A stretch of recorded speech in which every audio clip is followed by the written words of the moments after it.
Hey, Riggs, there's the camera, bud. Hi, Hey, there's the camera. Let's look in the camera together. Daily Landsblog for the 26th of July, 2020. And yesterday was the big stimulant off. Me and Corey, each one of us talking about our stimulant of choice. I talked about Vyvanse.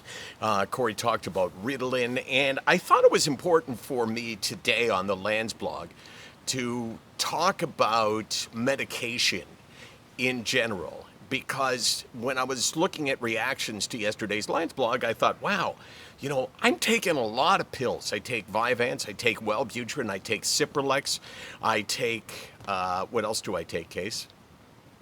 I guess that's pretty well it. I mean, I take something for acid reflux, Did you say Wellbutrin? yeah, I did say Wellbutrin. So that's 3 drugs that act upon my brain. And I was thinking to myself, what would my life be like if I didn't have those medications? What would my life be like if I lived in a time before we had those medications, when I would have had to go on my own with the illnesses that I had? And that would pose the question, of course, would I have been sick 100 years ago? Because it was a different time, a different world, different pressures, different many things.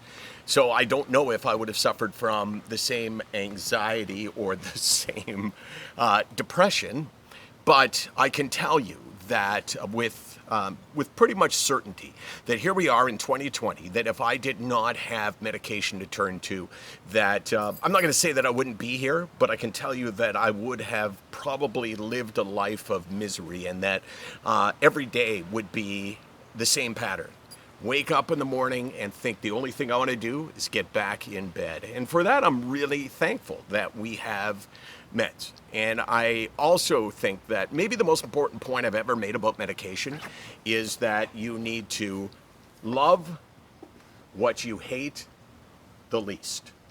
Love what you hate the least. And by that, what I mean is that I don't like medication. I don't like what it does to me. I don't like how it numbs me. I don't like how, and I'm talking about antidepressants now. I don't like, in general, how it's changed me, without a doubt. But that said, he's got my glasses, by the way. But that said, and here's the important point, that they're Shoppers Drug Mart glasses, so I think we're okay. Does he have them? I'd be more worried about him. Oh, okay. Choking on them. So here's the important point. You keep an eye on him. And that is that there is no such thing as ideal when you have an illness. There's no such thing as being able to say, okay, well, there's a perfect treatment for that. So I'm willing to accept the downside of the medication. Even though I hate the meds, I hate the meds less than I hate the illness. So given the fact that I rely on medication, given the fact that I have for a long time, I'm willing to say, you know what? It's all worth it. Because as much as on certain days I think, oh my God, I got to get off the medication, I can't stand some of the things that it does to me. Still, when I add it up, when I'm rational, when I'm thinking clearly, I believe that medication has given me my life back. SickNotWeak.com, 24/4/25. We're here because, we're talking about shit, that people don't generally talk about. Ew, Ricky, Hate don't drink what you sorry. love the least. Don't All right, wrap drink it up, Case. rainwater. Hey, Riggs, we're not a rainwater kind of family. No. No. Okay, you can wrap it up, Case.